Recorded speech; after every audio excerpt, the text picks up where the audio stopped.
예수님께서 부활하신 부활의 아침, 주의 전에 오신 우리 성도님 한 분 한 분을 환영하고 축복하고 사랑합니다. 우리 옆에 분에게 부활의 인사를 함께 나눌 때에 예수님께서 부활하셨습니다. 인사하시겠습니다.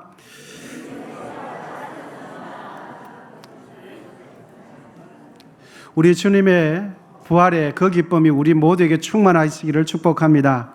예수님은 지금도 살아계시는 줄 믿습니다. 지금도 우리의 예배를 보시고 우리의 예배 가운데 임재해 계시는 줄 믿습니다. 예수님을 믿고 따르는 우리에게 있어서 예수님의 부활, 이 부활은 대단히 중요한 사안입니다. 왜냐하면 부활은 여러분 궁극적인 승리를 말해주는 것이 부활입니다. 부활이 없으면 패배입니다. 십자가 위에서 죽으신 것으로만 끝난다면 패배예요. 그런데 십자가 위에 죽으시고 부활하셨으므로 부활은 무엇을 의미하느냐? 승리를 의미합니다. 여러분, 만일 우리에게 부활이 없다면 우리의 신앙도 무가치하죠. 여러분, 부활이 없다면 예수 믿는 사람, 신실하게 예수님을 따라가는 우리는 이 세상에서 가장 어리석은 자가 됩니다. 십자가 죽음 이후에 부활이 있기에 우리의 믿음은 이 세상의 금보다 귀한 것이 우리의 믿음이 된 줄 믿습니다. 금보다 귀한 것은 부활의 주님을 믿는 믿음이에요. 그러므로 우리의 신앙은 십자가 죽음에만 머물지 말고 부활지향적인 믿음을 소유하게 되시기를 축복합니다. 부활을 늘 가슴에 품고 다시금 하나님의 영광 가운데 거하는 그 마음이 우리 가운데 충만하기를 원하는 것입니다. 부활에 대한 믿음이 굳건하게 되면 이 세상에 어떤 환난이나 시련 앞에서도 절망하지 않거나 좌절하지 않게 됩니다. 세상의 삶이 아무리 힘들고 어려워도 현실에 짓눌리지 않고 당당하게 용기 있게 살아내게 됩니다. 그러므로 우리 모두 십자가 죽음을 넘어서 예수님께서 부활하셨다는 이 진리가 우리 가슴속에 꽉 차게 되시기를 축복합니다. 그러므로 언제나 부활 신앙으로 승리하시는 우리 모두가 되기를 원하는 것입니다. 한국 기독교 초창기 선교사님들은 자신의 생명을 아끼지 않고 우리 이 조선 땅에 들어와서 우리 모두에게 복음을 전해주었죠. 최초의 선교자 토마스 선교사는 그의 나이 27세에 대동강변에서 한 포졸에게 성경책 딱 한 권 넘겨주고 그 자리에서 목숨이 끊어져서 죽었습니다. 그리고 우리 모두가 잘 알고 있는 언더우드 선교사 역시 1885년 4월 5일 부활절, 부활의 기쁨이 충만한 그날 아침에 인천공항에 도착해서 복음을 전했습니다. 그들이 이렇게 할 수 있었던 것은 예수 그리스도 안에 영원한 생명이 있고 영원한 부활이 있다는 것을 확신했기 때문입니다. 그렇습니다. 부활에 대한 분명한 믿음과 확신은 우리의 삶을 변화시킵니다. 부활에 대한 분명한 확신이 우리의 인생을 하나님께 드리게 되어 있습니다. 오늘 본문도 예수님의 부활에 관한 내용이 기록되어 있습니다. 본문 14절에 의하면 부활하신 예수님은 제자들을 세 번째로 만나주고 계신다는 것을 14절을 통해서 우리가 확인할 수 있습니다. 14절 같이 한번 읽어보도록 하겠습니다. 시작. 세 번째로 제자들에게 나타나신 것이라. 아멘. 오늘 본문 내용은 부활하신 예수님께서 제자들에게 세 번째 나타나신 내용입니다. 요한복음 20장 19절에 보면 첫 번째 나타낸 내용이 기록되어 있고, 그리고 20장 24절 이하에는 두 번째 부활의 주님께서 제자들을 찾아가신 내용이 기록되어 있습니다. 여러분, 부활의 주님은 왜 베드로와 같은 제자들에게 세 번씩이나 만나 주시겠습니까? 우리 중에 죽었다가 살아난 사람 단 한 번이라도 보신 분이 계십니까? 죽음에 의해서 무덤에 묻혔다가 무덤을 열고 여러분 살아나온 사람 단 한 번이라도 보신 적이 있으십니까? 아무도 없어요. 부활의 예수님께서는 왜 제자들에게 두 번씩 찾아가시고 세 번씩 왜 찾아가셨을까 하는 것입니다. 여러분, 주님께서 십자가 위에서 죽으신 것은 제자들이 다 보았습니다. 그런데 부활의 주님을 두 번 봤으면 한 번도 아니고 2번 봤으면 조금도 두려워하지 말고 세상에 뛰쳐나가서 담대하게 예수님 부활하셨습니다. 예수님 살아나셨습니다. 이렇게 전하는 것이 당연하지 않겠습니까? 그런데도 오늘 본문에 있는 이 제자들은 무슨 영문인지는 모르겠지만 주님의 부활을 전하지 않았어요.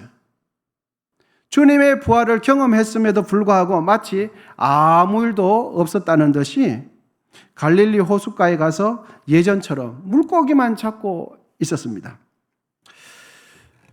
부활하심을 경험했음에도 불구하고 부활의 사건이 제자들의 삶과 인생에 이렇다 할 변화를 주지 못하고 있다는 것을 본문을 통해서 우리는 알 수 있습니다. 여러분, 부활의 주님을 2번이나 만났는데 왜 제자들의 삶은 변화되지 않았을까요? 우리도 지금 부활절 예배를 드리고 있습니다. 우리도 제자들처럼 예수님의 부활하심을 부정하시는 분, 불신하시는 분, 이 자리에 한 분도 안 계실 것입니다. 그런데 문제는 있습니다. 문제는 주님의 부활을 부정하거나 불신하지는 않지만 부활의 믿음이 우리의 삶에 구체적으로 어떤 변화도 주지 못하고 있다는 것이에요. 진실로 주님의 부활을 믿는데 그 믿음이 우리의 삶 속에 구체적으로 아무런 변화를 주지 못하고 있다는 것이 문제입니다. 본문의 제자들처럼 예수님의 부활하심이 우리의 실생활에 별 영향력을 주지 못한 채 우리는 부활의 주님을 믿고 있지는 않은가? 머리로는 주님의 부활을 믿는데 나의 삶은 부활의 주님과 별 연관성이 없는 삶을 살고 있지 않는가 생각되어집니다. 사랑하는 여러분, 예수님께서 죽음을 이기시고 부활하신 것을 믿으십니까? 확신하십니까? 그렇다면 예수님이 부활하심이 우리의 삶에 내가 믿고 있는 그 부활의 신앙이 나의 삶 속에 구체적으로 어떤 영향력을 주고 있습니까? 믿는다고 우리 모두는 말합니다. 우리 성도님께서 고백하신 대로 저는 우리 성도님들께서 주님께서 부활하신 것을 믿으신다는 그 고백을 다 믿습니다. 그런데 성경 말씀에 의하면 우리의 믿음이 나의 삶에 아무런 영향을 주지 못한다면 그 믿음은 살아있는 믿음으로 보아야 할까요? 아니면 죽어있는 믿음으로 보아야 하겠습니까? 사실 베드로에게는 부활의 주님을 2번이나 만났지만 베드로 가슴 속에는 아직도 해결되지 않는 문제가 그의 마음속에 하나 있었습니다. 그 문제는 바로 예수님께서 십자가에 못 박힐 당시 많은 사람들 앞에서 베드로는 3번씩이나 말했어요.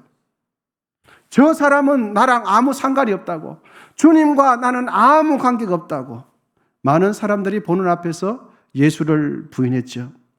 그 일로 인하여서 베드로 가슴 속에는 죄책감과 자괴감이 베드로의 마음을 짓누르고 있었던 것입니다.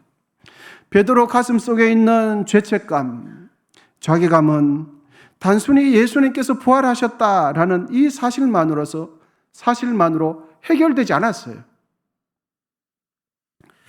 베드로에게 필요했던 것은 그런 자신, 자괴감과 죄책감에 빠져있는 그런 자신을 예수님께서 변함없이 용서해 주시고 변함없이 사랑해 주시고 변함없이 품어주시는 예수님의 그 긍휼 하심이 필요했던 것입니다.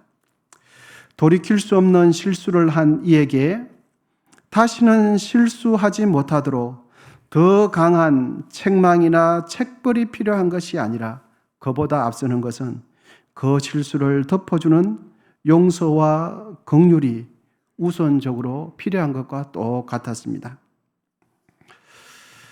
부활의 주님을 2번이나 경험한 베드로는 갈릴리 바닷가에서 아무런 일도 없다는 듯이 죄책감에 짙게 눌린 채 밤새 그물을 내리고 있었습니다. 그물을 내리는 건지 무슨 일을 하는 건지 자신의 마음이 해결되지 않아서 답답한 상태로 그물을 내리고 있었어요. 밤새 그물질을 했는데 여러분, 어부가 밤새워 그물질을 했는데 고기를 한 마리도 잡지 못했어요. 어부가 고기를 한 마리도 잡지 못했어요. 그럼 베드로에게 예수님께서는 다가오셔서 베드로에게 배 오른편에 그물을 던지라라고 말씀해 주셨어요. 여러분, 본문 6절인데요. 우리 같이 읽어보도록 하시겠습니다. 시작. 이러시되 그물을 배 오른편에 던지라.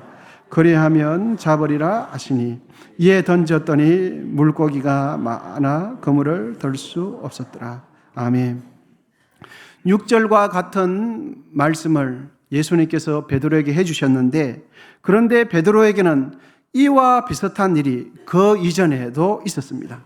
그것은 베드로가 갈릴리 호수에서 예수님을 처음 만날 때였어요. 그때도 베드로는 물고기를 잡지 못했었거든요. 처음 예수님을 만났을 때 예수님께서는 베드로에게 오셔서 이렇게 말씀해 주셨어요. 깊은 데로 가서 그물을 내리라. 그때도 주님의 말씀대로 깊은 데는 물고기가 있는 시간이 아니었어요. 그런데 주님 말씀대로 깊은 데 가서 물고기를 내렸더니 가득 잡게 되었어요. 베드로는 그 이전에 주님께서 깊은 데로 가서 그물을 내려라 라는 이 말씀이 떠올랐을 거예요. 자신이 처음 예수님을 만났을 때 그때 자신을 바라봐 주셨던 따뜻한 희망 섞인 그 예수님의 눈망울을 기억했던 것이죠. 잠시 후 어느 다른 제자가 주님이시다 라는 이 말을 듣고서는 베드로는 벗고 있다가 정신없이 옷을 입고 주님께 달려갔어요. 주님이 계시는 곳으로 가까이 가보니까 예수님은 숯불을 피운 채 어둠을 밝히고 있었어요. 타는 숯불을 통해서 예수님의 얼굴을 바라보려고 하는 그 순간에 베드로는 또다시 과거에 있었던 일이 생각났어요. 그 일은 바로 대제사장의 뜰 앞에서 피워진 불 앞에서 힘없는 여자 계집종 앞에서 나는 저 사람을 모른다라고 3번 부인했던 그 일이 떠올랐을 것입니다. 베드로는 주님을 그렇게 부인했던 그 일로 인하여서 예수님께 가고 싶었지만 갈 수 없었어요. 예수님 얼굴을 쳐다보고 싶었지만 쳐다볼 수 없었어요. 왜? 자신이 예수님을 3번이나 많은 사람들 앞에서 부인했던 그 일로 인하여 죄책감이, 자괴감이 깊이 베드로의 마음을, 영혼을 지금도 짓누르고 있었기 때문입니다.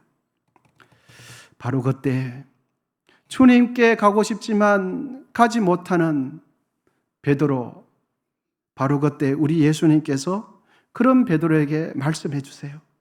와서 조반을 먹어라. 와서 아침밥을 먹어라. 이렇게 말씀해 주셨어요. 12절 우리 상반절인데요. 같이 한번 읽어보겠습니다. 시작.